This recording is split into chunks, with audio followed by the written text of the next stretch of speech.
I love Audible. I'm a huge reader, but I always want to read while I'm doing things you're not supposed to be reading while you're doing them, like driving, like walking. It can be dangerous, you know?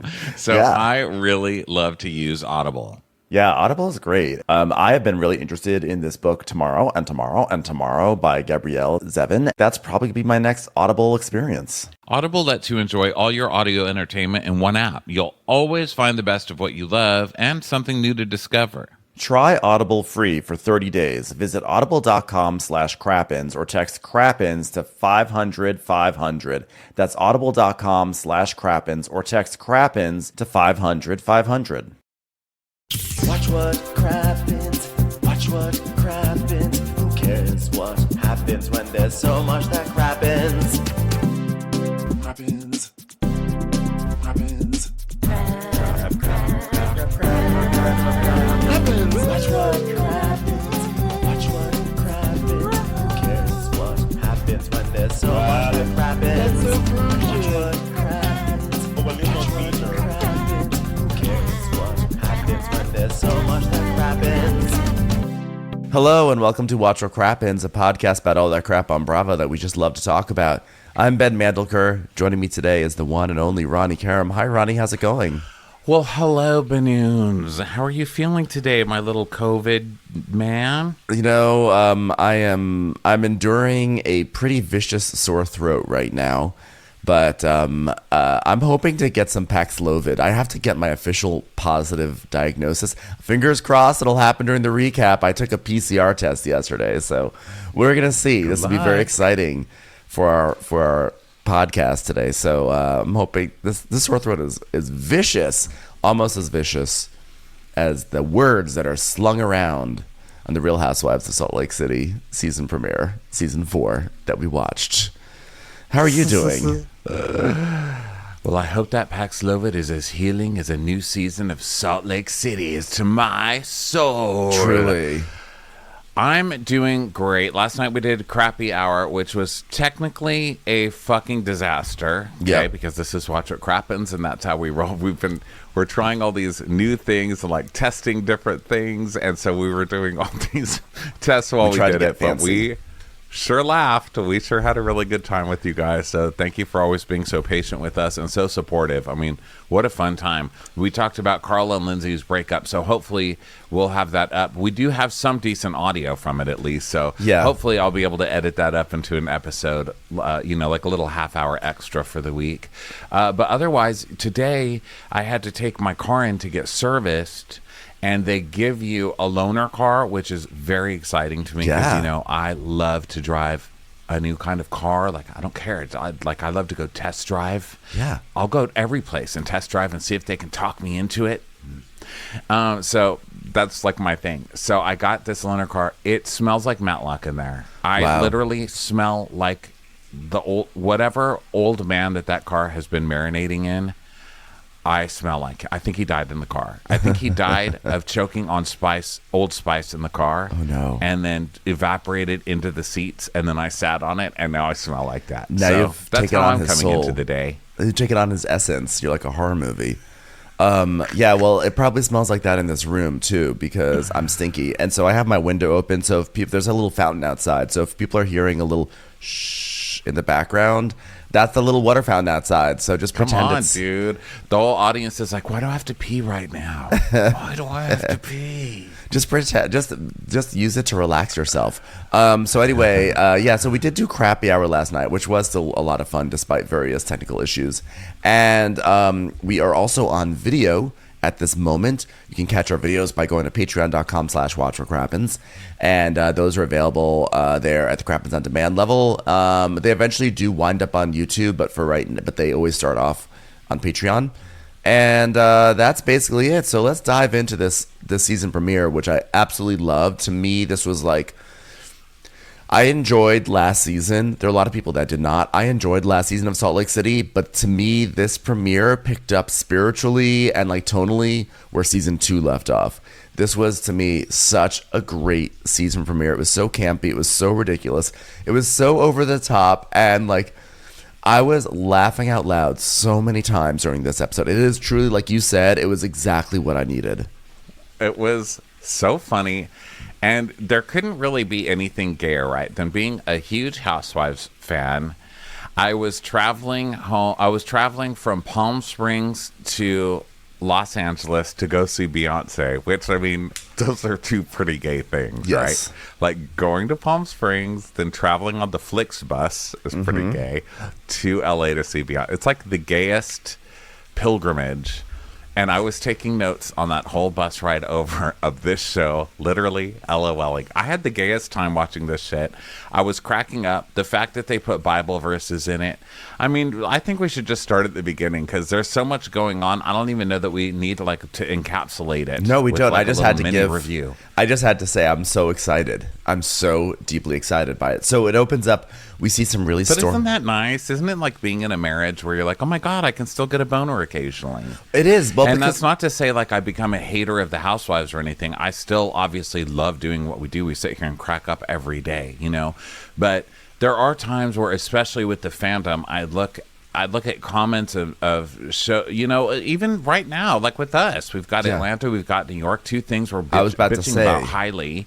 And, you know, it's not like this sucks now, but there is a feeling of like, oh my God, you know, is our marriage ending? Like, is this the beginning of the I was end? starting Is to- it because I yeah. got a muffin top? Like, what should I do? Should I like have an affair? Should I start watching another channel? Like, is TLC still available? What's happening? And then this show comes on, and I'm like, yep, I can still get a boner. We're gonna be together another 10 years. Prepare the diamond anniversary, kids.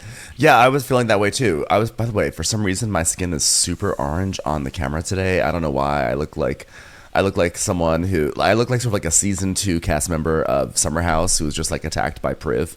I don't know why it's doing this, but I was like that too because I was like, God, like I kind of felt bad after recording New York and Atlanta because I felt like, God, I was just so down on these shows. I feel like it's like that I felt shitty about that, and I was like, am I out of step with what it's like to watch Housewives shows? Like, am I now becoming a crusty old man who's like, this is how I like my shows and that's the way it's going to be, and like the moment has moved and changed and I am not adapting? But then Salt Lake City comes around and I'm like, no, this is how it's done, and Yeah, I'm right. This is how it's done.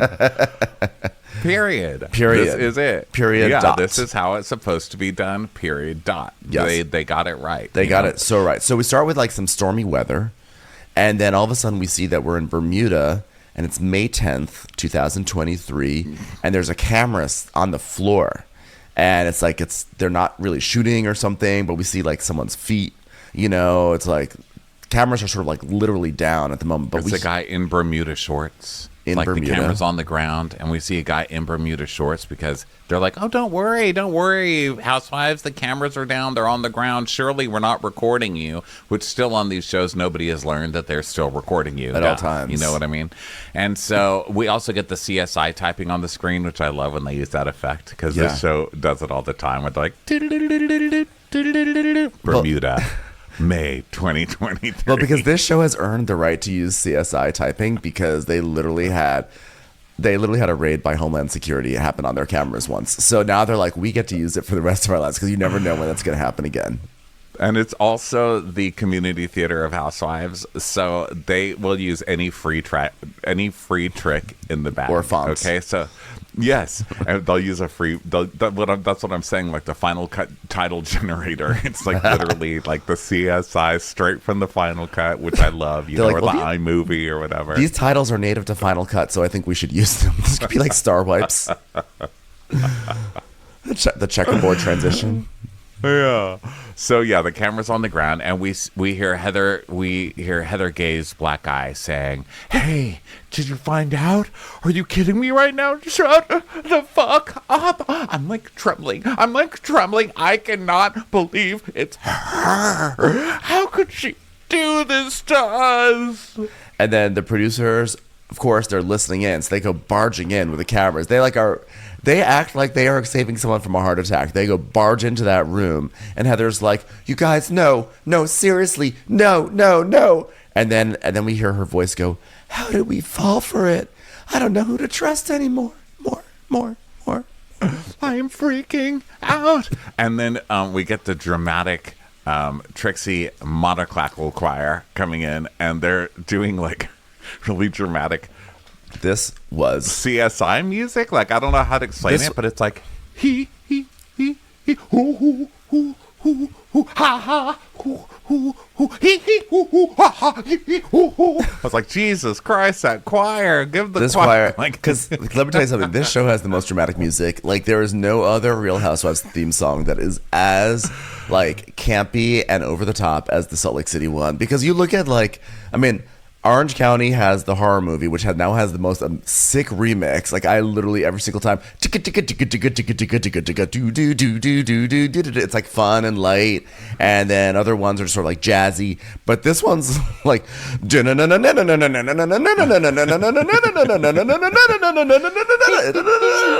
it's like Philip Glass had like a gay son who went to Pride and found other musicians and said, "Let's make a theme song." I would like to think that the theme music for this show is me coming out of the birth canal, like, and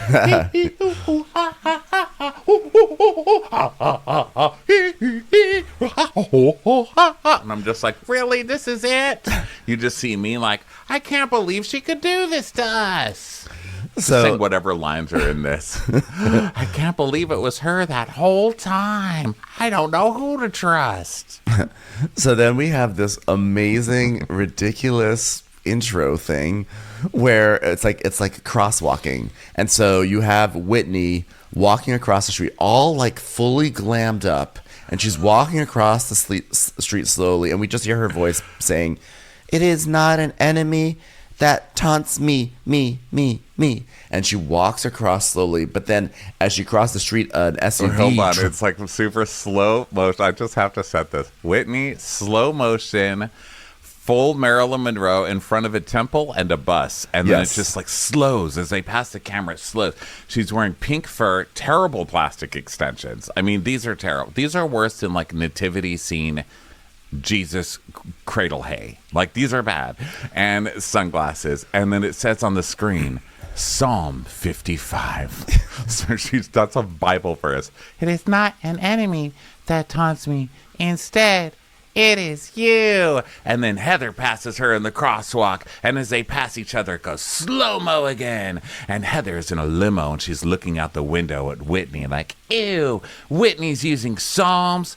Gross. Worst Bible chapter ever. And then she completes the psalm by saying, "My equal, my companion, my close friend." And she has her sunglasses on. It's like they're like assassins in some sort of like political spy thriller, you know?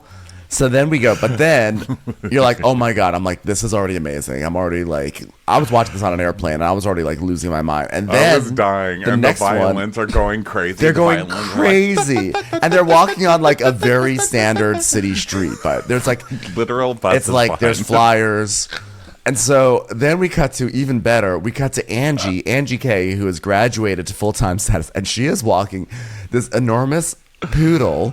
And she's wearing fur, she's wearing fur and this whole look, and she's walking by a row of bird scooters. A silver suit, a floor-length fur, a stupid giant poodle. Okay, like that's dyed pink. There's like an Office Max in the background. She's acting like she's walking down the Champs-Elysees. Nice. Okay, so then this is also where it killed me, because then we see that they're at the mall. Okay, they're at an outdoor mall, they're doing this whole slow-mo shoot, and then behind them it's like Shoe Palace. Yeah, and so then she starts reading her psalm. She's like, "Put no trust in a neighbor." 7.5, just in case anybody's following along at home. Okay, I didn't even know there was a Micah. Is that a Book of Mormon thing? But it's Micah 7:5. Put no trust in a neighbor. Have no confidence in a friend. And as she walks by, then we see Meredith Marks sitting at a generic outdoor public fountain, you know, like not like a nice one. This is not like the Spanish fountain, or whatever it's called. Whatever. It's not like the fountain in Rome. This is just like some civic planning, like a generic square thing. And she's sitting there reading like a newspaper or something like that. And she's got like her big faux feather fur kind of thing, and she got giant sunglasses on, and she's in pants, and she puts it down. She's guard the doors of your mouth from her, and please don't be mean to my toddler. Guard the doors of your mouth from her. What the fuck does that mean? Guard the door. You know, the Bible just needs to be rewritten in plain English. Like, are you just trying to say don't trust the bitch? Can you just say that? Because guard the doors of your mouth from her. What, is she going to come into my mouth? What's she going to do in my mouth? Is she not like my dental assistant? Like, what are you saying, God? Tell me, Joseph Smith, what are you saying? All I'm saying is don't give away those Utah Jazz tickets so easily. Guard your mouth from her. So then we see Lisa Barlow walking in silver and white fur also, and she's wearing pink sunglasses. And I just bought those sunglasses in Palm Springs. I wish I had my backpack here because I would show them to you guys, because seriously I do. And then Lisa Barlow's like, your enemy, the devil. And she's walking in front of a store called Blue Lemon. And then, which I don't know why that was just like funny to me. I don't know what Blue Lemon is. Is that like Lululemon? Is it? I'm not sure. But Blue lemon, throw it out. You know, lemons are tricky. You never know when a lemon's bad. Sometimes they turn into little rocks, and then sometimes you pick them up and they're blue on the bottom. Maybe that's what it meant. I don't know. It's all biblical. It's confusing. It is very confusing. So then we have the new girl, Monica, who Peter 5'8". she goes, because I'm sorry, I just burped into the microphone. How rude. So Lisa says, your enemy, the devil. And then she goes, prowls. I can't even do her voice because my entire like voice area is all fucked up right now. But she's like, prowls around looking for someone to devour. Oh, I don't know. And by the way, she says this as she says this as she very slowly passes Desert Books. I'm dead. I'm like literally dead. I was like waiting for them to like someone to have a slow-mo walk out of a Jamba Juice. It was just like, where is the Cinnabon? Like, you guys are really leaving out all the best stores, especially like who doesn't want a Cinnabon with a little Psalms, right? You know? So then Heather's voiceover is Proverbs 19.5. She's like, he who breathes out lies shall not escape. I was like, oh my God, Proverbs 19.5, the first escape room. This is biblical. And then we see a close-up of a cross on top of a church. And Heather says, you're not going to be able to talk your way out of this. And then everyone's yelling at each other in clips. And then Meredith bobbleheading goes, yeah, Cam. And her head pops up and is replaced by a crucifix, and then wolves come behind and roll a stone from behind a cave, and out comes Jesus. I was like, yes, this is the opening we've been waiting for. It is literally so good. I don't even know how to even express how good it was. So we're raised, Ben and I, we are raised in two different religions, right? Ben is Jewish. I was raised a born-again Christian. But we still have the same first book in common, which is the Old Testament, or Ben, as Ben calls it, the only fucking book I ever had to read, because y'all had to make it so difficult with your extra 80 chapters. I'm not into sequels. But one thing both of our religions have in common is that we are always waiting for him to come, right? The Son of God. The Christians think, well, everybody knows this. I'm explaining like fundamental religion, but Christians believe Jesus is going to come back because he's already been here. Jewish people are just waiting for Jesus in the first place, right? Okay, so at least that's how I understand. Sure. But I just was watching this and I was like, Jesus is about to walk out of Shoe Palace. Like, this is how good this is. Like, all these thousands of years, everybody's been waiting, and here comes Jesus. Just like, I'm here, bitches, and no one's gonna fuck with Meredith Marks's bathtub. Got it! It was so great. So now we go 4 months earlier. It's snowing, and the choir's going nuts, like, and then we hear like a fake news report. Every time they do a news report, a radio news report, it's just like an intern that they put up on the mic in the post-production booth. So we hear, This They're is could the choir give us some news music? It's like ha ha ha ha ha ha ha ha. This is KSL News Radio reporting back from Port Park City from Sundance, which is back again finally in 2023. Signing off, I'm Fran Brather. This is Dre signing off from KSL. It's like, Dre, wait a minute. Dre just does every job. There's Dre. Heather's like, listen, I got you a Range Rover. You're going to play a radio announcer today. That's it. Tomorrow, you're going to be the choir director of the Gay Bear Choir. It's like, oh, Sundance is back and you're doing so good, baby. You're doing so good. It's like, wait, Coach Shaw? Is this what you're doing now? Doing the news? So Lisa Barlow is doing her Sundance thing. She's like, okay, you guys, we have 30 minutes to change the space over. Let's start dropping tables, moving, seating, carpet, lighting, window, fries at the window, fries up at the window. I'm the queen of Sundance. Yeah, there's a reason they call me Sundance Queen. Not many people can throw these huge parties on such a small timeline and execute them to perfection like I do. I'm like, 86 the chairs. Left the chairs on 86. let's move the high boy.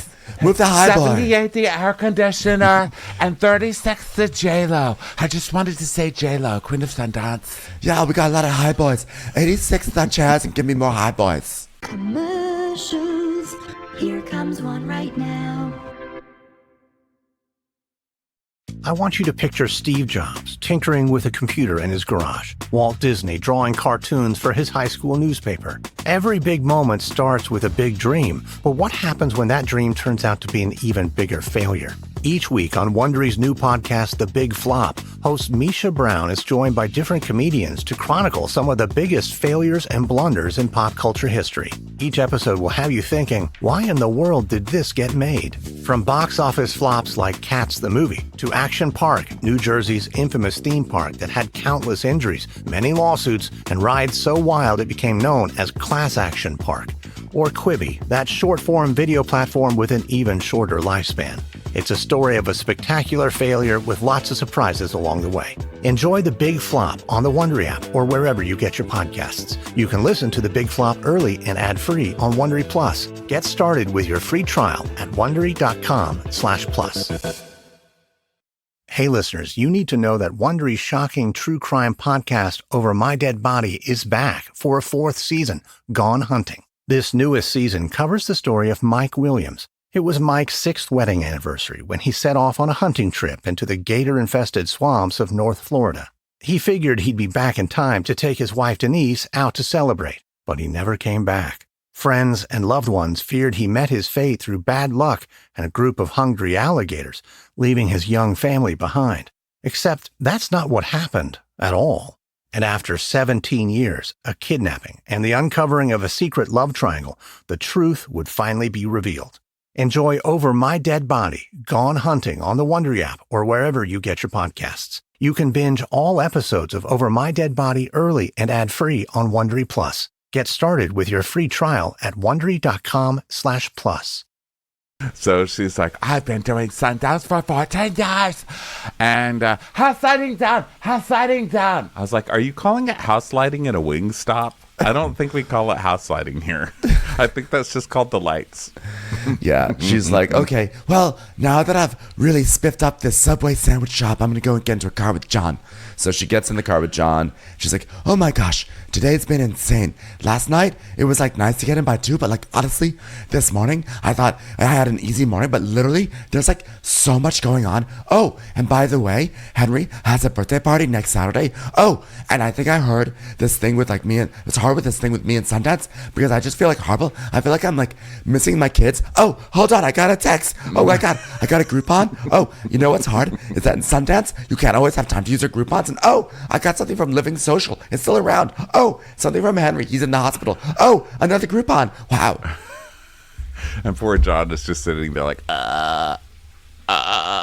he's trying to answer every single thing that's coming. She's like, John, do you have to think about the chairs that I 86? Did you 86 that chair? And John's just like, oh yeah, my kids are leaving. I'm so sad. My kids are leaving. This is Jack's senior year, and I want to be super present. And I know this time of them is, I don't want to cry. Wait, hold on, John. Open the window. I have to cry. Ah!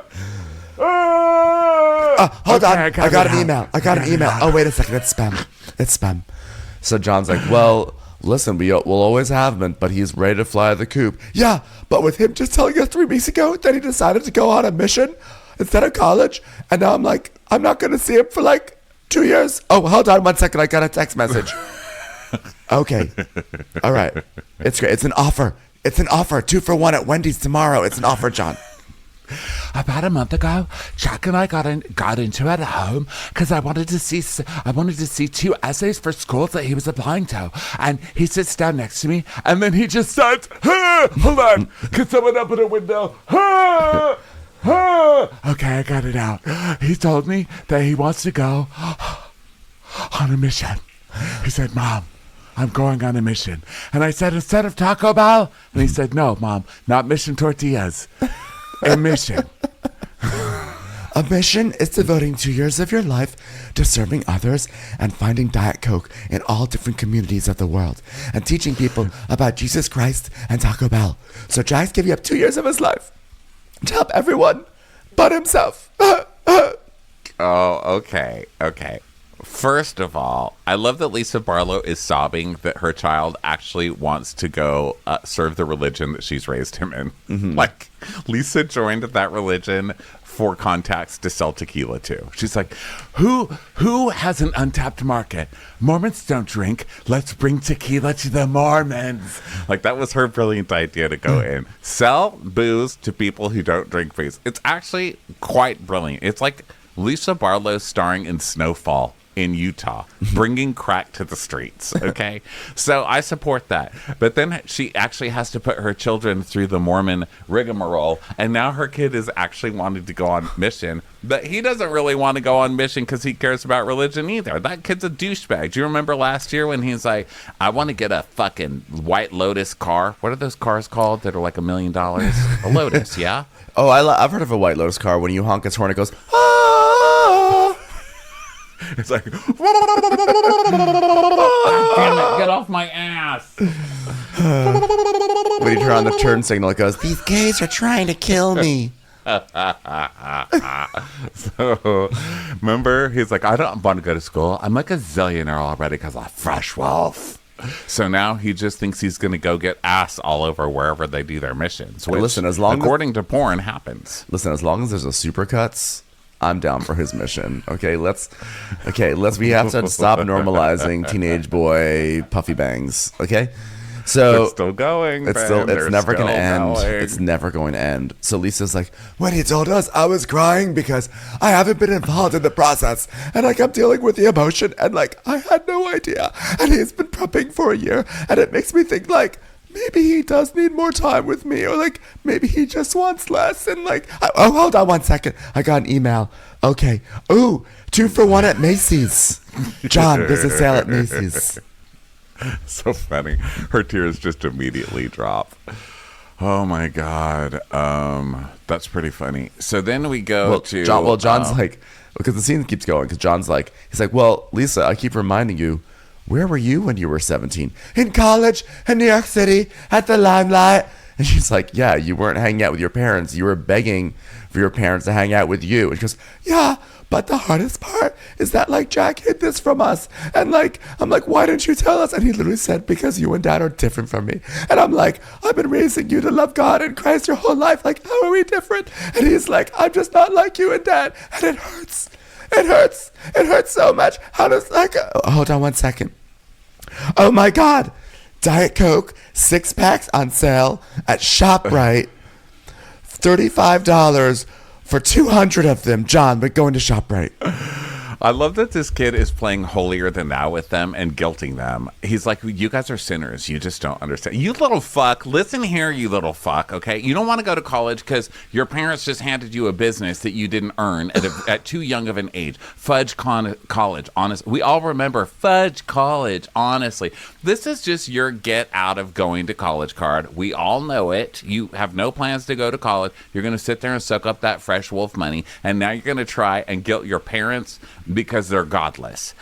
I have to hand it to you. You're a lot smarter than you look. You're a lot smarter than your bangs lead me to believe that you are. Well played, child. She's gonna come Well out with played. Lisa's gonna come out with the bangs, and she's gonna be like, "See, we're exactly alike, Jack. We're not different." I mean, am I a bad mom? Am I not present enough? How did I miss this? You didn't miss it. He told you last year he doesn't want to go to college. You said no, so now he's making up some other bullshit. You didn't miss it. He's playing you, girl, and he's playing you very well. Meanwhile, she doesn't care. It's like, bloop. Oh my God, I got a comment on my Substack about how Coke Zero is just a lie, and it's really all about Diet Coke. Sundance. Yeah. So now we go to Heather, and she's shoveling snow in front of her new enormous house, which looks sort of like a public building. It sort of looks like a town library, but it's her house. And she's I like, feel like that's how houses in neighborhoods in Salt Lake City look. They just all look like, am I going to a dinner party? Am I going to go be converted to a religion? Or am I going to take a check out of Wells Fargo? Am I going to my friend's house for coffee, or am I about to hear a lecture about the history of this neighborhood from a little old lady? So It's like, I'm like model home. So Heather's like, I've been living in the same house since I moved to Utah 20 years ago. It's the house I raised my kids in. It's the house I lived in with my husband. It's the house where I became a good time girl. And even after the divorce, I stayed there so it would be consistent with my kids and wouldn't disturb their lives. But now that I've released my book, and the book has made the New York Times bestseller list, I'm rich. I'm fucking rich, so I'm going to move into a library and call it my home. She also opened that second beauty lab, and let me tell you something that's not ever going out of style. Putting shit into your face. Yeah. Okay? Talk about the new crack. Talk about bringing crack to Salt Lake City. I mean, we've got two drug dealers on this show. We've got Lisa Barlow bringing booze to the Mormons, and we've got Heather bringing face crack to older white ladies in SLC, or, the gays as well. I'm never stopping. I can't believe we didn't go there. Stopping. How did we not go to Beauty Lab when we went to Salt Lake City? That was such a mistake of ours. How did we not figure that out? Because we were there for like 1 second. We were there for a second. Weren't we? I don't think we were landed there that for very morning. long. We landed at like 1 p.m. and then our show was at like sound check was at like at 6 p.m. So we didn't have time. But yeah, damn. we were out the next morning. But we will next time. Damn it. Sure will. So she talks about her second beauty lab, and it's been a transformative year, and she's going to venture out. She's going to be brave. She's going to start a new life. So she bought a new house right down the block from her other house. Yes. So Meredith drives up. You don't have to honk. I'm right here, Meredith. Drive my new 2023 White Lotus. So she's like, I mean, are you seriously doing the shoveling right now? And Heather's like, yeah, here's a shovel. And so Meredith's like, wow, this sounds like a lot of fun, I tell you. I'm wild and wacky. Most of us hire snow removal services in Salt Lake City. Meredith, by the way, looks like she is negative 12 years old. My goodness, whatever she is doing, she looks absolutely amazing. She looks like a child now. She is reverse aging. I mean, wow. I don't know. Listen, I've never seen work that good. Because it doesn't look like work either. She doesn't have crazy face. No, but she really looks sensational. How does she do that? Who is she murdering I know. for their stem cells? And can I get some? Can you pass it over? Wow, she really looks great. So she goes, so Meredith But you is know like, what I think she's doing? I'm sorry to interrupt you, but No. I just came up with a theory. I think she's slowly eating away her underarms.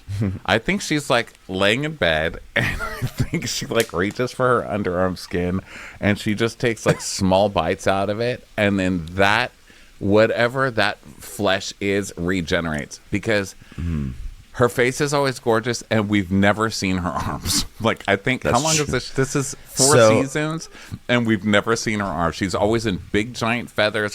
I think she's eating her underarm skin. She So- probably has flabby anti-arms that she eats a little bit of every night to stay young. so it's like out with the vampire facial, in with the zombie Yes. rejuvenation. Why not? Yeah. Zombie rejuvenation. I love it. Why not? So Meredith is like, she's trying to shovel, but she's kind of hacking at the snow with her shovel. And she's like, well, I actually enjoy an ice pick, and this isn't that different. It's a great way to get aggression out. And the producer's like, how often do you use an ice pick? And then Heather goes, does Seth Marks know Meredith Marks' weapon of choice is an ice pick? Ha, ha. Basic instinct, which I wasn't allowed to watch. My husband would allow me to watch it. Hold on a second, detective. Let me uncross my legs and then cross my legs. Wait a minute, is that a feather boa between your legs? Sorry. Is that I'm really into feathers. Is that a white bean salad down there? That's my family's favorite. So Meredith is like, well, you are my first New York Times bestseller friend. Congratulations. I also befriended Lala Kent from Vanderpump Rules, but unfortunately she's not a New York Times bestseller. Just kidding. I don't know the bitch. So then Heather's like, well, I guess I'm officially a hobnobber then. I'm like, no, Heather, you're the one that... No, you're the one who gets hobnobbed too. You don't have to be a hobnob. She has such an inferiority complex. She's well. I think it's like, I don't believe that it's really. I think it's like a superior. I think it's mixed with superiority. It's like inferiority. I don't know what you would call it. How would you mix those two things together? Is it like false humility? Maybe. Because in 1 minute she's like, "Oh, people love my book. They're all reading my book," you know. And then the next minute she's like, "I'm just so lucky that I even got a typewriter. I can't believe they would let a girl who's been bullied like me get a typewriter." Yeah. So she talks about how it was well received, but it got backlash from the church. And she goes, I didn't write a book called Bad Mormon and put my face on it without anticipating fallout. But in addition to that, I'm under scrutiny because I've been friends with someone who went to prison. I had an unexplainable black eye. I wore something crazy on my girls' trip interview segments. I've learned that hate is always going to come. But right now, I'm just trying to block out the haters. And for the first time in my life, live authentically in a public library. Do you need 20s or 5s? I can do either. I can really do either. Nicest Wells Fargo in town. So this whole like blowback because you've been friends with someone who went to prison, your whole religion follows somebody who went to prison. Joseph Smith. Guess how I know that? Because there were 97 shows about Mormonism last year that came out all around the same time. I know all about your religion, all right? I know all about Joseph Smith and his little trips to prison for wanting multiple wives because he got bored at home, all right? So then Meredith's like, all right, gotcha. So what are you up to, girl? And Heather's like, well, I did see Whitney. She's like, oh, the first time in months, all right? Hold on a second. Let me do a little arm stretch. Are there feathers coming out of your armpits? I'm really into feathers still. Well, hold on a second. Do you have anything to eat? Hold on. So Heather's like, yeah, it's the first time we've spoken anything. And Meredith goes, wow. So now we go one day earlier. We go one day. We literally don't even have to talk about what's happening in this stupid show. They're just so just do Meredith's laugh a lot and I'll be happy. So a day earlier, Heather goes, obviously everyone had a tough year, but I think no doubt it was toughest for us. We had the most collateral damage. And Whitney just stares at her. Do I have to describe what collateral means? I think I can see your blank stare. Do I have to put my house up for this loan again? Is this Not because that kind, Whitney. Did you break my Collateral DVD? No, I didn't. I didn't even know you had that on DVD. It's a great movie, but I'm surprised you still have a DVD of it. Well, honestly, I don't know what you're saying. And Heather's like, what I'm saying is we lost our relationship somewhere along the line, and I just want to move forward on a path, being friends. And Whitney's like, well, honesty, it's going to be hard for me to trust you that you really want to be my friend. We just really need to try to show each other line.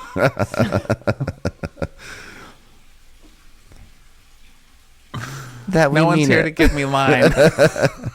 So Heather thought they just let Whitney trail off now. Yeah. They're like, let Whitney talk more. Let's just see if she can finish a sentence. Because Whitney does talk a lot more in this one. And she actually sounds slightly different this season. Yeah, she does.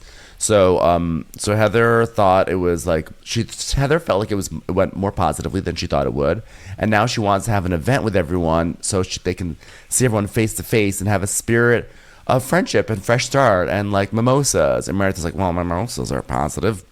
Brunch is positive. I like where this is going. Can I bring an ice pick? And Heather's like, I just want to embrace positive experiences that build trust because I want to feel safe around Whitney again. And Meredith is like, well, I hear you because I don't feel safe around her either now. And she has really gotten under what's left of my skin. Donk. Then we get this weird sound effect that just goes donk. And Heather's like, more than usual, you mean? It's like, yeah, I mean, she's in the press. And she's saying this whole thing about me and how me and Seth taking a bath is creepy and filled with bacteria or DNA or whatever she's talking about. Heather's like, what? She goes, yeah, about a week and a half ago. Wait, hold on. Could you have Dre do that news music again? Dre, do the news music again. About a week and a half ago, Whitney did an interview with New York Post, and she said, you won't see me slipping into the bathtub as a wild rose beauty prefers making dinner for her man and doing the sewing. And she actually does an imitation of Whitney. And it's so good.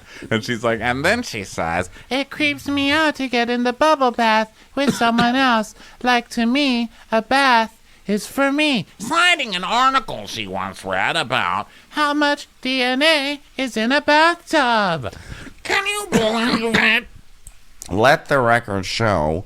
I would like to ask the good people of the jury, how much DNA do you think is in our hot tub? Because my bathtub is cleaned by my housekeeper every single day. That's right, my housekeeper wakes up, cleans that bathtub, goes to sleep, wakes up again and cleans the bathtub. That's all she does. She's on staff just to clean the bathtub. Does she drain and clean that hot tub that she invites 85 people to regularly? It's like saying I'm dirty and creepy, and it's offensive. So Heather's smiling because we can't tell. So we don't know, like, is this just supposed to be hilarious? Because it is, yeah. Right? So then the music's like, well, really? Am I dirty? And Heather's still smiling, and she's like, wait, I'm confused. Does she think this is funny, or is she mad? Of course she's mad. This is Meredith Marks. So Meredith's like, it's been ongoing for years, where Whitney makes nasty little digs at me, and I'm just kind of tired of it. I'm so tired, it doesn't even wash off in the bath. Nor does Seth's toe juice, or his butt juice that gets on my toe in the bath, which is completely not creepy or gross at all. It's just a little taint on my toe. So what? Call the New York Post about it, why don't you? I have simple rules for getting through life. Don't come after my bathtub. Does she not know me? You don't come after my marriage. You don't come after my bathtub. I mean, the only thing she left out was my children. So I think we all see the hierarchy: marriage, bathtub, children. And she's just about to hit number 3, I'm sure. Next, she's gonna call my toddler fat in the bathtub, playing a banjo with my toothless husband. I mean, what more can she come after? Commercials. Here comes one right now. So now we go to Park City, and we're back with Meredith Marks. Now she's in her store, and she's with her employee, Jamie, and they're looking at some jewelry, and they're sort of doting over it. And then we see someone approaching, and we just hear a voice, a very familiar voice, saying, Jen smelled like hospital, hospital, hospital, hospital. You can go, little girl, little girl, little girl. Your kids need nutrients, nutrients, nutrients, nutrients. When they did your kids needs nutrients, literal death. I almost had a heart attack. That's nothing. I forgot about that. When she totally told Lisa Barlow off for eating only junk food and not giving her kids nutrients. I don't, you know what? I was so delighted that they did not waste any time bringing Mary Cosby back onto the show. They did not tease it out for several episodes. They didn't wait. They got her in the second proper scene before full-fledged cast members. You know, they just got. I've never been so happy. I know Mary Cosby has done some terrible, terrible things, but honestly, you know what? I'm here for reality TV, and I'm here to see the good people and the terrible people. You know what I'm saying? Get in fucking line. Like, Yeah. Okay, yeah. So, Mary, I was cracking up at that, and then it just cuts to Mary still making about as much sense as Mary ever did. She's like, you better buckle up, because here I am. Here she is. No bumpy ride. No, we're gonna go fast this season. She just kind of forgets. She's like, you better buckle up, because here I am. And then in the most Mary Cosby way, she can't even get into the store. She's like trying to open the door. She's like, why is it closed? And then she sort of like hurls herself in. She like slams the door open and like stumbles into the store. She goes, that could have left a mark. Have someone fix that door.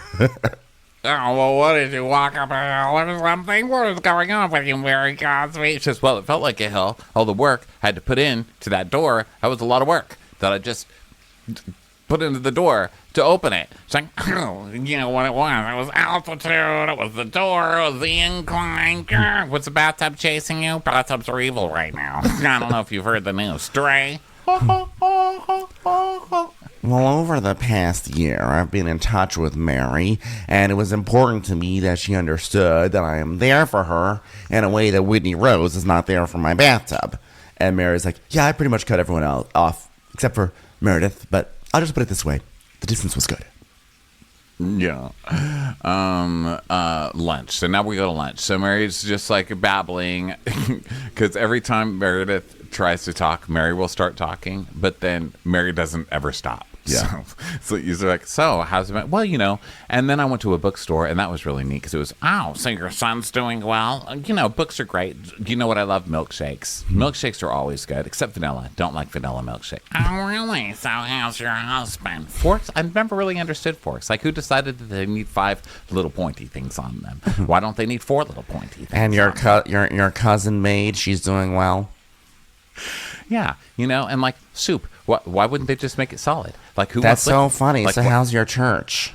I love tile. You know, like if I could have carpet or I could have tile, I would. How often definitely do you clean choose your tile. bathtub? Smiling. I love smiling. Smiling's very important, but I'm not going to smile at the devil, and she's the devil, and that's just it. You heard me.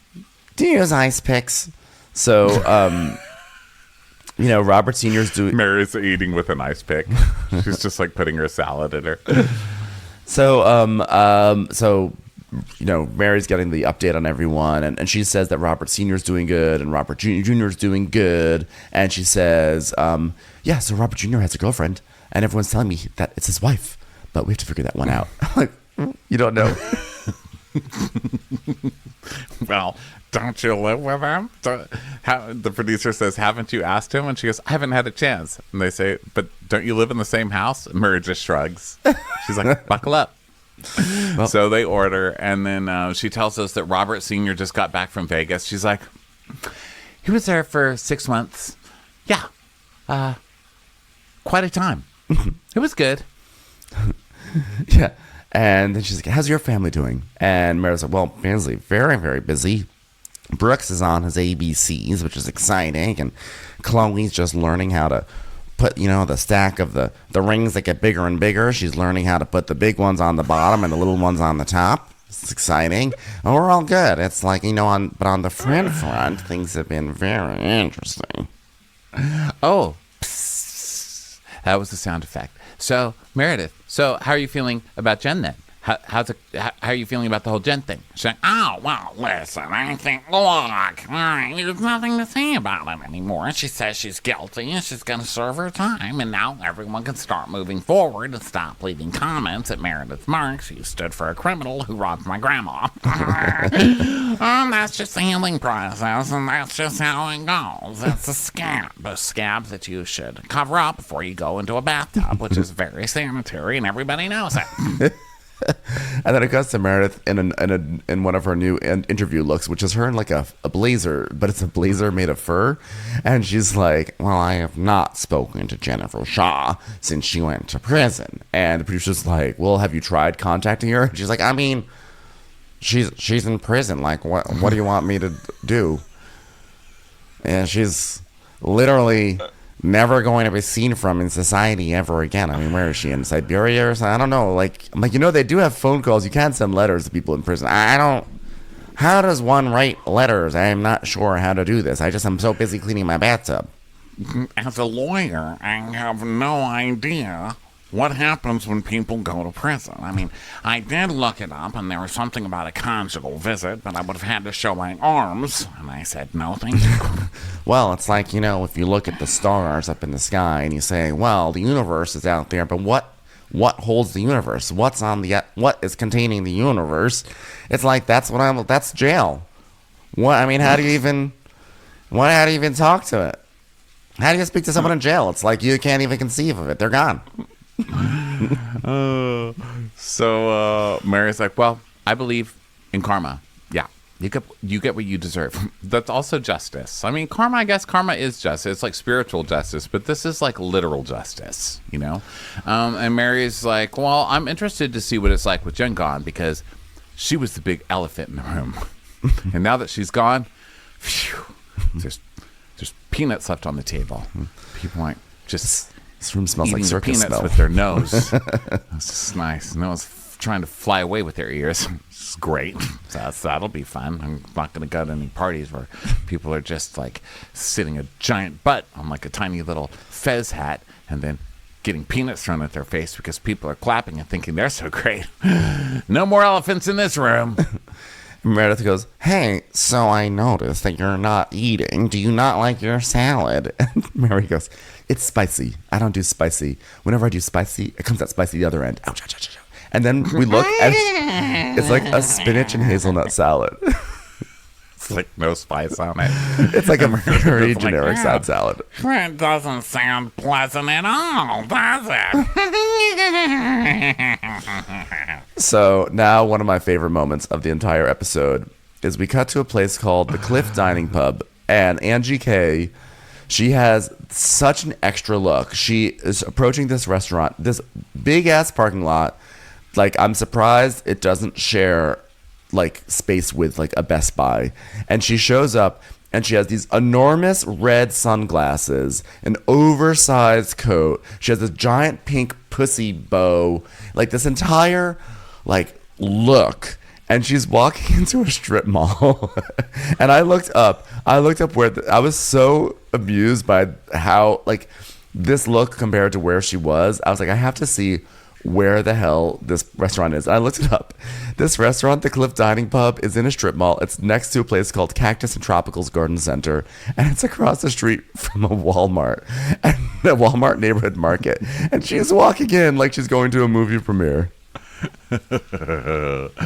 So she comes in and she's like, hi! And then we see someone in white shoes and pants coming up and closing a car door. And then we get the detective, ha, ha, ha, ha, ha, a ding, ding, ha, ha, ha, ha, ha, ha, like the 80s detective music. And then we hear, hi, baby. And it's the new girl. I believe her exact words were, Opa, babe. Which I thought was Opa, babe. Opa, babe. Look at your glasses, because Angie K is still wearing her red glasses in this. These glasses need windshield wipers. They're so big. That's how big my glasses are. It's good to see you. You're out on the town. No babies, huh? And she's like, yeah, don't get used to this. We're out of sweats just for you. Opa, babe. So, being friends with Jen Shaw introduced me to things that I would never have known or been around, like the legal system, the difference between federal and state charges, and Monica. Ding, ding, ding. What are the sound effects people doing in this episode? We've got a ding slide, a whistle, and a shing. from Top Chef all at the same time. Well, we met each other a few years ago through Jen, and since we're both picking up the pieces of a destroyed friendship, we figured let's do it together. Like the way we'd pick up the pieces of a broken plate after you say, "Opa, babe." Opa, babe. Hi, how are you? How are you? Hi, how are you? It's Barlow coming in, and Monica goes, "Oh, hi, yeah, we've seen each other before." Yeah, I remember seeing Monica years ago. She was running an errand for Jen and dropping something off for her at the airport, but the only thing is, she doesn't look like the same person. This Monica looks completely different. The Monica I met had blonde hair and fair skin, and honestly, if she were in the witness protection program or a police lineup, I would not be about to pick her up. So the backstory on Monica is that she changed her hair color. So Monica tells us, and then we get bossa nova ha's. It's like ha ha ha ha ha ha ha ha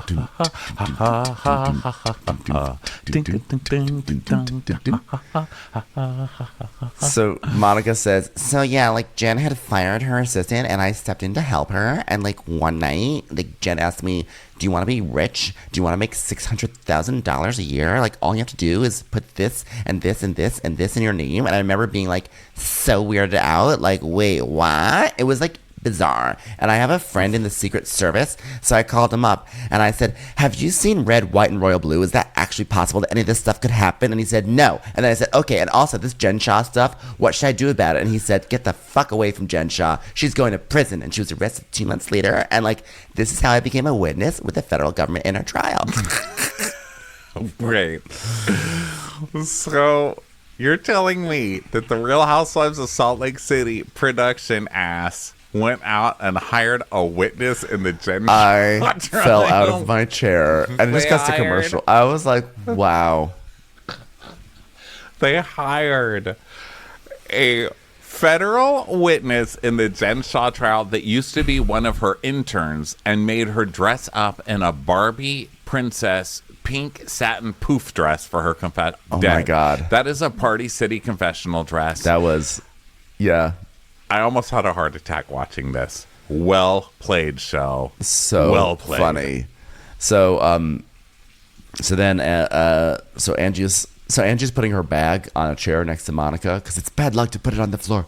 And she goes, I was telling Lisa, I saw it in New York and there are only 6 of them made. And I was like, I have to have this. And Lisa goes, oh, which one did you have to have? He goes, well, there's only 6 of them. Keep up, Lisa Barlow. Come on. 6 bags. I bought one. Fendi. It's from Fendi, Lisa Barlow. It's from Fendi. Fendi. It is from It Fendi. looks like it was made out of that dog that she was pretending to walk in front of the desert books. Oh, God. So they're like, Oh my god, a purse? Oh my god, I would like totally commit federal crimes for that purse. I would give up Diet Coke for that purse. Just kidding. So anyway, I die. Oh my God. And you got the chain too. It's mink, isn't it? It's mink. I got the Diet Coke covered by Fendi. There were only 12 made. And I got like all 12. But unfortunately, I had already drank one of the Diet Cokes. So there's just like a dangly little mink sitting there now. I feel kind of bad. So yeah, I'm so sorry, everyone. Angie's like, she's like, well, I was like, I need to have this as a keepsake for my daughter. And the waiter's standing there, by the way, and just glaring at this bag. Like, I can't believe that you came into the Cliff Dining Pub with that hideous piece of accessory. So Lisa, of course, is like, hi, can I get a Diet Coke and then a Vita cocktail? Thanks. You know, like, she clearly brings the Vita ahead of time to all these places they're about to shoot, right? Yeah, well, of course, Lisa. So she goes anywhere. She's like, hi, Taco Bell. I want a, like, Taco Crunch Supreme and a Vita Tequila. Thank you. A Vita cocktail. That would be great. What is a Vita cocktail anyway? I don't Like, know, you but can't she's name trying to make one it seem like it's single- a thing, and it's not a thing. And how is Angie not thinking like, oh my God, you know, I can't wait till my kids are old enough to go to college. I can't wait for that. She's like, my child needs a Fendi in the future. She needs to remember that her mother, one of 6. So Lisa keeps her glasses on and orders her Diet Coke. And Lisa's like, hi, okay, you know what I want? You know what I love? Sushi nachos. Can you do that? As an Can you do entree. sushi nachos? Sushi nachos. What is going on in this? What is? Oh God, I love this show. They're They're in a made, I strip. think, with like fried wonton skins with like some poke on top. Right, but it's just still so funny. Like these, like they dress up Like they are going to the most chic establishment, and they're going to a place across the street from the Walmart neighborhood market, ordering sushi nachos with their 1 in 6 Fendis. By the way, they probably look the same as the people in that Walmart because I forget. You forget how tacky these people are. I mean, Angie is like sitting there bragging about her stupid Fendi 1 in 6 bag, and then we see her from behind, and she's wearing a bright pink scarf around her that says Versace, Versace, Versace, Versace, Versace. It's like just such a it's Too so many labels. gross, It's like you just like it's like a walking canal street of just all the knockoffs that they have. It's so good. Delicious. So then they order some blackened salmon. The rest of them do. And then Angie's like, Monica's a little younger. I said, I could be your mom. And Monica's like, you could not. No. Because Monica's 38. And Lisa's like, no, we could not be her mom. She's not even going on a mission behind our backs. Surely if she was going to bring Jesus to Africa, she would tell me. Right, Monica? So Monica's like, When about 4 years into my marriage, I found myself in what one might call, an entanglement that resulted in divorce and then another wedding because we got divorced and then we got remarried and now we're getting divorced again, which is totally normal, guys. It's totally normal, guys. By the way, I have kids too. My daughters are senior. and Lisa's like, No, I'm crying more. hi, I'm crying. Hey, waiter, could you open up a Vita cocktail in a window? I cry every day. I get what you're going through. Having a senior who decides that they want to follow a religious path that you set them on behind your back. So Monica goes, as a single mom raising 4 girls on my own, I never have any me time. Like, you see, like, this is so nice. I, like, look so put together in this $5 outfit. But, like, no, bitch. I'm usually in my Christmas jammies down aisle 8 buying milk at 10 o'clock. Because guess what? We're out. And I forgot. Did she say she has 4 children? She doesn't have 4 children. She has does 4 she? children, 5, 6, 12, and 17. Whoa, my goodness. That's a lot. Yeah, I'm surprised. So, they are, Monica's like, Actually, this Vita cocktail is delicious. and then she's like, yes, let's support the Vita plan. Okay? This is one of 6 Vita cocktails. and Monica's like, You guys are like besties over there. I love it. Look at you. You're like little twins. You're drinking a Vita cocktail. You've got long brown hair. You've both killed a dog for your purse. It's nuts. It's nuts how that happened. Yeah, well, I've known Angie a long time. Like, it started at Lunatic, I think, 15 years ago. We were both 86ing some small tables and getting in some high boys. And she says, when she told me that she's meeting you, I was like, oh my gosh, I never see Monica. Because I would talk to you occasionally on the phone, I remember. And then Monica says that basically Lisa would call up Jen, and Jen would get sick and tired of listening to Lisa talk on and on and on. So she'd hand the phone to Monica and have Monica go, yeah, and Lisa had no idea that she was talking to a whole different person. so funny. And can we just say we know housewives like this? Yes. Like we both have this housewife in our life. Multiple versions of them. But you just put them on and just like they just keep going. You could hand the phone off to whoever you want. You could put the phone on a literal public bus and they would never know the difference. Nope. So Lisa's like, yeah. So that's funny how we used to talk on the phone. She's like, Yeah. and I love culture. Yeah. The girl I know. And the one thing I'm obsessed right now, anything maritime. Yeah. She never shuts the fuck up. Maritime is like boats and ships. Like really anywhere that serves Vita cocktails. Yeah. She's fucking nuts and I hit her guts. Yeah, I love yachting. So she goes, I like to be on super yachts. I was like, are you trying to pitch yourself to be on below deck? Is this what's happening? When she said anything maritime, you know what I'm saying? You know what I'm obsessed with right now? Anything maritime. Well, I honestly liked when she said, I love culture. I grew up in New York. So, and then Angie's saying how she's going to teach Lisa how to cook. And Lisa's like, I've never even made eggs. Never in my life have I made eggs. And she talks about how John is like an amazing cook and everything. And Monica's like, that's like a privilege because like I like have to cook. Like you're so lucky. She goes, well, the thing is, John is we've been like married like 19 years and like we're going on 20 this year. And he said he's going to make me an egg for every year that we've been married. I'm going to have such egg farts. But you know what? We're going to celebrate. We got the Sack House in Braga. It's like so modern you would die. It's like if maritime was an airplane. It's like if airplanes were maritime, but as a house. I'm so into it. It has an anchor as a driveway. And then I'm into it. She's talking about, as Lisa's talking about, like, their upcoming anniversary in Europe, the music gets like really sad, and Monica's like, it's like so crazy hearing them like portray these like perfect lives, because like we've all heard things about each other thanks to Jen. So I'm like trying to walk this like fine line of being open-minded and like non-judgmental, even though all their dark secrets are like very heavy on my mind. It's like Lifetime music, like this creepy, like, ding, ding, ding, evil Monica. Look at Monica pretending to be nice. But Monica's like, Oh, look at all these people pretending to be friends when I know the real information and can't wait to tell everybody what's really happening. And then they do So a cheers. Cheers to being a threesome. cheers to being a threesome. And God only knows what Jen has told these people. My God. Yes. So now we see some beautiful elk. Love the elk. This is like the equivalent of the deer in Potomac. And then we go to the Lake House Restaurant and Bar. And I like that it says change required. I thought that was so funny, seeing as how one of the leads is in prison now. So yeah, the Lake House Restaurant, Heather's Fresh Start Party. And Heather's working with Gracie, the party coordinator, and of course Dre. And, you know, she loves the location. You can see the mountains and the snow. And she's just hoping that they can mend and start fresh with everyone. And she's saying how that she has this plan for the girls.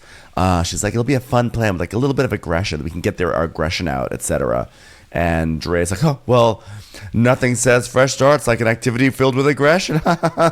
Yeah, that's funny, Dre. Can you go fill up those coolers? Thanks. And then we see what the aggression is going to be. It's a snowball delivery. And Heather's like, my plan is balls. Big, big balls.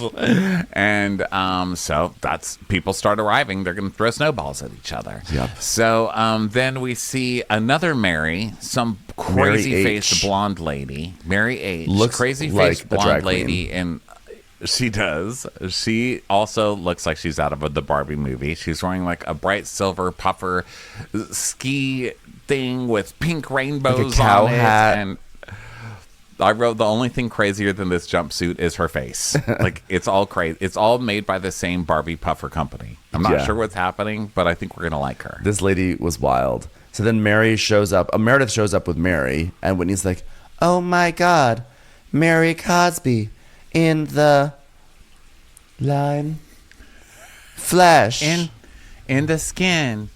No? Mary Cosby in the milkshake. No? Hold on, I'm gonna get it. Mary Cosby in the salad. Line, just give it to me. It's like we're losing daylight, Whitney. We gotta get this shot in, Whitney. Okay. So Heather and Mary hug, and Whitney's like, is this real? Is this really Mary Cosby? Is this a hologram? Did Heather roofie me? And by the way, those were all very sincere questions, I believe. I don't think that was rhetorical or funny. I think she really thought there was a hologram and that she was roofied. And on this show, that's all possible. Yeah. That Heather roofied her only to torture her with the Mary Cosby hologram. I just remember- Like, it's a plot that I would buy. I just remembered there was a Mary hologram in my life. Hi, Mary. Mary's like, oh, hi, how are you? And then the three brunettes come. And Lisa's like, hi, oh my God, Monica, I'm so excited for you to meet everybody. Hold on a second. Hold on, just someone move over. I'm going to continue the same conversation if someone else is here. Just like old times, right, Monica? So Angie's like, I'd like to say thank you for the invite, but Lisa was the one who invited me here. But this gift is for you anyways, Heather. I'm like, oh, I didn't realize that Heather and Angie K had a beef. So Heather says, classic Lisa. I tell her she can invite a friend, and she brings the one friend that spread the worst rumors about me last time we were together. And 8 months ago, it's Angie K saying, guess what? Everyone is saying that maybe her and Heather were together in a room doing scissor kicks, and then Jen beat the shit out of her because that's what wild crazy lesbians do to each other during rough sex, which they were having with their scissoring vaginas, touching each other vagina to vagina. I thought for sure that was her last line of the series, that they were just going to be like, okay, you tried, good audition, but you tried. But nope, not this show. They're like, gosh, she was terrible the first season. Let's keep hiring her. Surely it'll be hilarious. I enjoyed Angie K last season. I think that she got more and more desperate as the season went along, but I enjoyed her. So I was very happy that she got picked up for the next season. I am happy now. When I saw that she was picked up, I was like, oh no. Why would you? Another tryhard who's just going to make stuff up. But now that I see it, I'm like, hilarious. Yes. Like, listen, I appreciate when someone puts some effort in. Yeah. And she's trying very, very hard. So Heather, says her thing, and then we see that. And then Heather's like, but I did say fresh start, so I mean it, and I am a bestseller now, so I'm going to forge ahead. So then Monica and Heather are doing crazy nice to meet you voices. Monica's like, oh my God, nice to meet you. And Heather's like, oh my God, nice to meet you. Nice to meet you. Nice to meet you. And Monica says, to be completely honest, Jen never said anything nice about Heather. She also never said anything nice about anyone ever. So, like, everything that came out of her mouth was bullshit. So I'm just going to, like, make my own assumptions about Heather. I'm like, okay. So they they head outside, and then Angie goes, why did she say this? She goes, hola, sir. Why did she say this? Hola, serving up banana bread. Why did she say that? I don't remember the context, and out of context, it makes no sense. Hola, I wrote serving up banana bread. She's at a party. Why did she? I wrote Angie. Hola, Nana bread delivery. And I was like, what the fuck does this mean? Serving up banana bread. That's what we hold in the opening credits, right? It's a snowflake. What? Hoopa babe. She's just like throwing down a banana. Who else here got a banana? Who else here got a banana bread for this season? What? That's not our prop. So Lisa goes over to Mary. She's like, hi, Mary, and hugs her. And she goes, oh my God, holy shit, Mary Cosby. This is a Mary Cosby code. This is Mary Cosby. This is totally Mary Cosby. You know what? Mary and I didn't really leave things bad, but the last text message I got from Mary. the last text message I got from Mary wasn't very nice. So then she picks up her phone and she starts reading it. Lisa, you're the biggest idiot. Whoosh. Lisa, you're a black widow. Whoosh. You're the biggest liar in Utah. You'll kill people with your nasty tequila. You remind me of a witch. You evil person. You're not interesting. You're a horrible human being. I would say no, you did not leave things on a good note. And then they just kept doing the Fox News whoosh in between each text. You're a black widow. Whoosh. You're the biggest liar in Utah. You remind me of a witch. Whoosh. You'll kill people. ... With your nasty tequila. You remind me of a witch that I once knew. Wow. So Mary's like, good seeing you. And then she goes, but I do really feel good seeing Lisa right now. I mean, I do. I like her jacket. So then later, the other crazy faced Mary pops champagne, and Heather's like, okay, guys, gather around for a quick announcement. Okay? Somehow I broke my leg today. Between the time that the banana bread was served and now, I've broken my leg. Have no idea how it Don't happened, want to talk but about one it. of you knows. One of you knows. Don't want to. We all know what happened. It was very embarrassing. I don't know what happened. I don't know. I don't know what I'm saying. I don't know what I'm saying. It's my leg is severed. I don't know what happened. It's funny. It's funny. So she goes, Whitney and I got together and we decided to make a fresh start. And I want to feel this way with all of you. And we all had a really hard year. Jen went to prison. And we were trolled relentlessly online, and our relationships are fractured. And the one thing we share is that we all went through it together. So what I'm trying to say is, let's just blame Jen for everything, and we can move forward as friends. How about that? Cheers. So Mary's like, oh, Heather. Hey, Heather. I wanted to ask you about something. So how are you doing without Jen? And she's like, actually, I'm surprisingly fine. She goes, do you still like have a strong connection with Jen Shaw, She's like, the no. lady in prison? She's like, no, I think that was projected a lot by other people. She goes, but you guys, Oh, it was projected that you had a strong connect. Literally, it was not projected. Stop that. I know. You projected it. It's like the movie play. It's like the guy who's running the projector at the movie house being like, Goonies? Yeah, right. Someone's projecting here. So it's you, sir. You literally You're pressed play projecting on Goonies. Goonies. Don't blame me for it. Yeah, and it's okay. We all want to see Goonies. So she Yeah, goes, who doesn't? Baby Ruth. Baby Ruth. Baby Ruth. Remember Chunk? Oh, yeah. Chunk bonds with the guy who lives in the cave because the guy in the cave loves Baby Ruth. That's right. I haven't seen that movie in a very, very long time. So, but I'm sure if you watch the Goonies, there's probably some sort of parallel to this show or to like Real Housewives of Orange County. Like it's Vicky Gunvalson down there. So Vicky Gunvalson's like the They need the to mom. hire Throw Mama from the Train. Yeah. That lady from Throw Mama from the Train. So Heather's like, she's like, there was always a connection, and that's what made it so difficult to have clarity or any boundaries. And I fell so deep in it, and if I stopped for 1 second, I couldn't catch my breath because she was just a lot. And Mary goes, well, but you knew what you were walking into, and you accepted it, and you liked that a lot, and you enjoyed the ride. I mean, how do you feel now that she's actually gone? She goes, I feel like a weight has lifted, because honestly, I wasn't that invested in her, but yet I have a weight that's lifted. So yeah, it's great. I know. She can't really make up her mind. She's like, no, we didn't really have a connection. That was totally projected. She was so deep inside my soul, it was hard to let her go.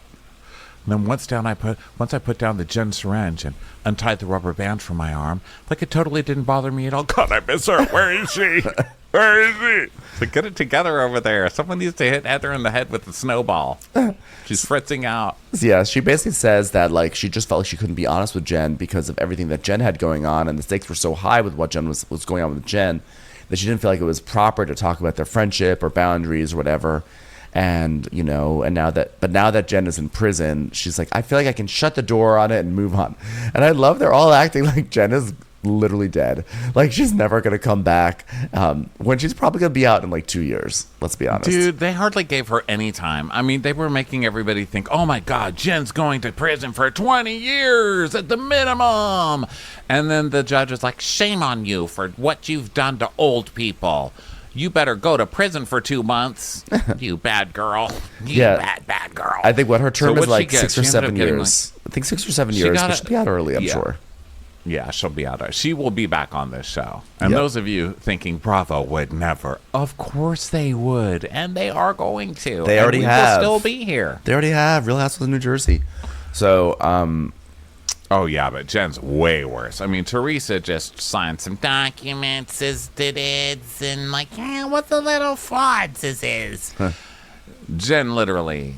Well, we don't need to get into that. Go So ahead. Lisa, then we just cut to Lisa and Whitney talking to some random lady. And Lisa goes, Brooks and Henry and your son all need to get together. Luciane is amazing. I don't even know who Luciane is. Like all their random like phrases that they put into this episode. I love maritime. I love culture from New York. Yeah, I got the banana bread.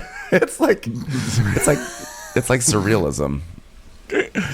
So Meredith pulls Lisa aside for a talk, I think is what I wrote. I think the bus was bumpy at this part because what I actually wrote was Meredith Antonopoulos Lisa likes for talk. So Meredith is like, well, Lisa, hi, it's me, Meredith Marks. I just wanted to pull you aside because I feel like we truly need to find a resolution in the group, and it has not gone well for us, me and you, and I'd like to set us up for success rather than Vita Tequila. I'm sorry, I meant failure. And maybe we can sit down fresh on Wolf and not in a group and have a conversation about scents that actually smell good on actual living men and not dog shampoo for literal wolves. Okay, what are you thinking? She's like, well, how about we go on like a hike or a walk next week? She's, let's make it happen. She goes, I did not see this coming, but let's be honest, I knew she missed me. I would miss me too. So just remember that, Jack. Also, you got Lisa to agree to exercise. That's not easy. But So by the she way, must really mean it. And also, I love that Meredith's like, I'm not buying your stupid ass lunch, so we can meet in a public park. But Meredith is smart because we've said for many years now the rule of Housewives feuds is you have a season building up to the feud, you have a season in the feud, and those are all great. But then if if it goes on further than that, then it becomes like, ugh, boring, stupid. We don't care anymore. And Meredith is smart. She's not living in that feud like for too long. She said, okay, I've been angry at her. I've got to like fix this in order for the show to move forward. Yes, and also Heather's doing that. Heather's doing a good job of that this season, too. She's like, okay, so remember all that stuff I said last year? Fresh start, snowballs, reset, friends with everybody. You know, they're all doing the traditional act change in Housewives. Where it's like, okay, let's start over so we can start some new fights here. Yeah. People are getting bored. Yep. Although Heather and Whitney, their feud was only one season. The lead up to the feud was only one season, but I guess because they had Girls Trip, that sort of counts as like the second season. So yeah.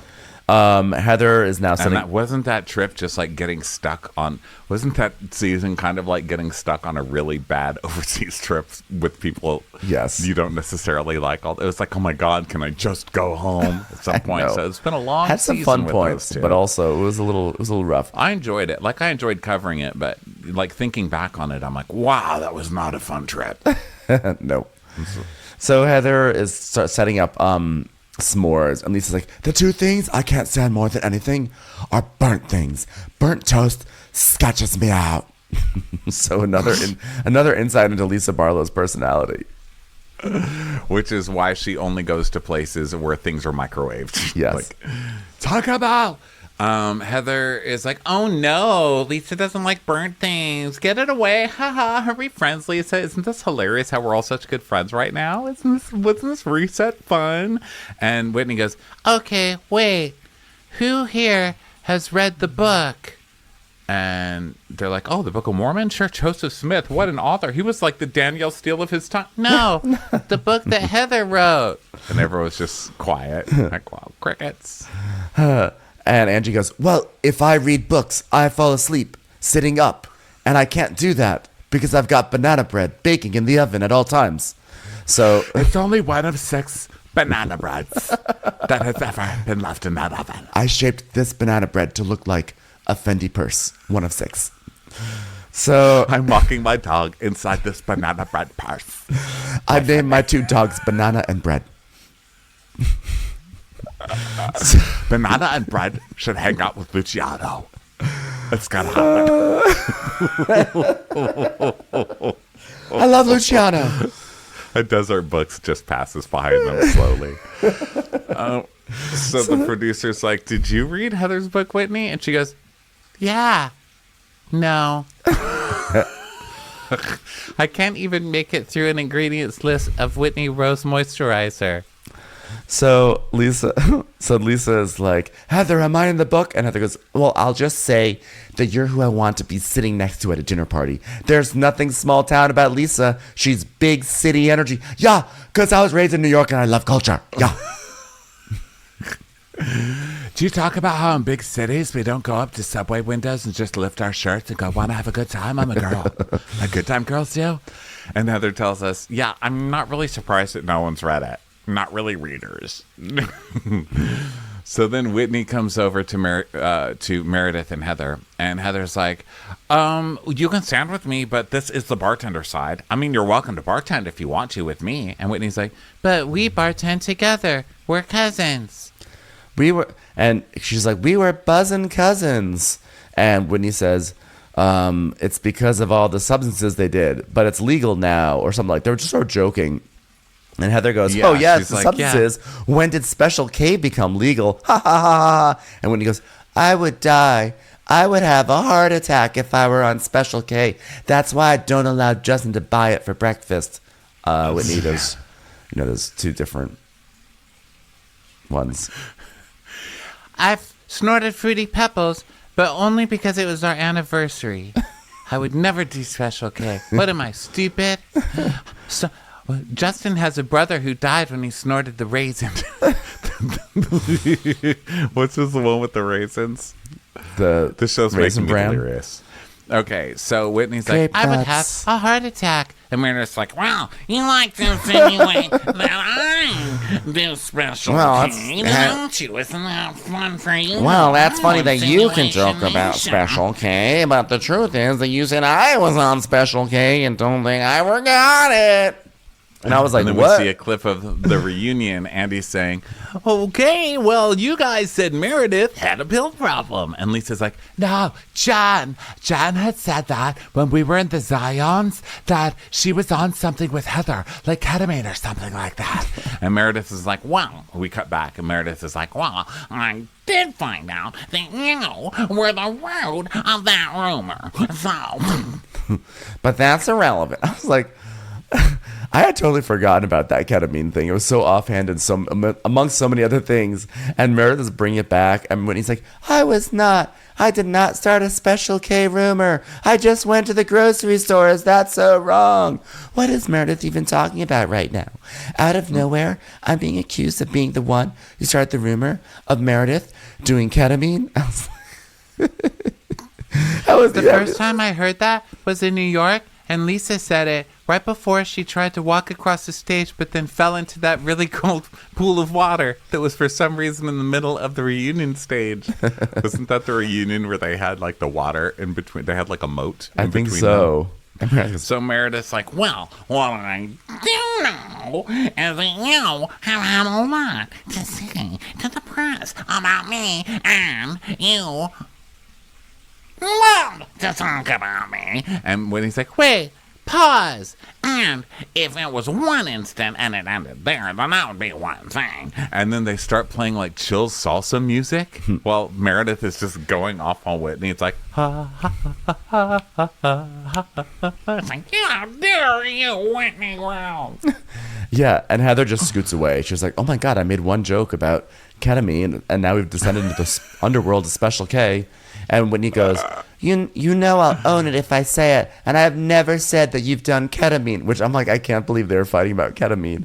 And Meredith goes, Whitney, I don't believe you own the things that you say. I don't believe you even own the hot tub in your backyard. We left New York, and I thought we were in a neutral, peaceful zone. And the next thing I'm seeing is that I'm like dirty and gross and creepy because I take baths, possibly high on ketamine. That was just a funny joke, Meredith. No, it was a dig. It was a dig on my marriage. It was a dig on my bathtub. It was a dig on my toddler. It's a dig on my bathtub. I paid good money for low. I didn't because I'm renting. But whoever bought this house, whoever built this house, paid good money to install that bathtub, and I do not take those comments lightly. and Whitney, God bless her, who has, I don't know if everybody knows, but in real life, Whitney has a new job working at Drag Brunch in Salt Lake City. And you can tell this season because those queens are now in the confessionals with her. And I would just like to say in advance, thank you, drag queens, for everything you're giving Whitney Rose, because you are turning her into the housewife that she has been destined to become this whole time. She goes, I would never assume that Meredith has a dirty house. I don't even know where you're living at right now. I don't know what vacation rental you're staying at. And they show. I didn't have to say it. you just hear from behind the camera, You didn't even call line once, Bats. Nice work, Whitney. Thank you for believing in me. We're here. that's that HBO show about drag queens going to small towns. Yes. Is it called We're Here? Yeah, it's called We're Here. We're here. And we have pancakes. So we see 4 houses on screen because Meredith has rented every single season of this of the show. So Whitney's like, I assume she wrapped everything in plastic so she got her deposit back at the end of the lease. Meredith goes, well, my bathtub is clean. Maybe yours isn't. And she goes, My bathtub, my bathtub is very clean. that's her little response. It's very clean. She goes, okay. Meredith, I take baths all the time, but I prefer to take my baths alone. Why are you judging me for wanting to take a bath alone? It is my right to prefer to take a bath alone. It's not about them. It's that they sit in a bath to clean together. And to me, that's weird. It was a shady joke. Just shady. like a drag queen. It's a man in a dress with a wig on kind of a joke. It was a side of pancakes. It was a bottomless mimosa kind of a joke. And we're just like, really? You know what? It really irritates me that Whitney's so shady now. I don't know why. I don't know why. It feels like toddler appropriation. I'm just going to say it right now. So now you can just take whatever you want, twist it however you want, and don't take accountability for it. Just say it's a shady joke. Okay, got it. Okay, did I make shady jokes when you got naked with your husband and painted each other and say, oh, I wonder if she's getting bacteria in her vagina? Did I say that? When he's like, excuse me, hold on, sorry, I'm just organizing a march on Washington for people who have a right to take a bath by themselves. Meredith. And I love that we actually get a bacteria in her vagina. And so Whitney's like, Meredith, I know that you won't get in a bathtub that's not immaculate. You created a dinner on your bathtub. I'm so sorry that offended you. What I do need to get off my chest is I need to trust that you're gonna let this go and not hold a pancake. no, Whitney. Seal. No, Whitney, what do you hold? Bible. A grudge, Whitney. You're not gonna hold a grudge. Put it together in post. I don't hold a grudge. You say I hold a grudge, and I don't hold grudges, Whitney. In fact, you always say that I hold grudges. I remember 2 years ago, you said I held a grudge, and I told you I don't hold grudges. And then last year, we went to the reunion, and you said, hey, grudge face, and I said, I don't hold grudges. And then furthermore, in season 1, now that I think about it, you said you enjoy fudge, but I'm pretty sure that was your code of saying grudge. I remember when we were at Topgolf and we just wanted to get a drink and you accused me of holding a grudge. And listen, you are going to pay for that for the rest of your goddamn life. How dare you accuse me of holding a grudge?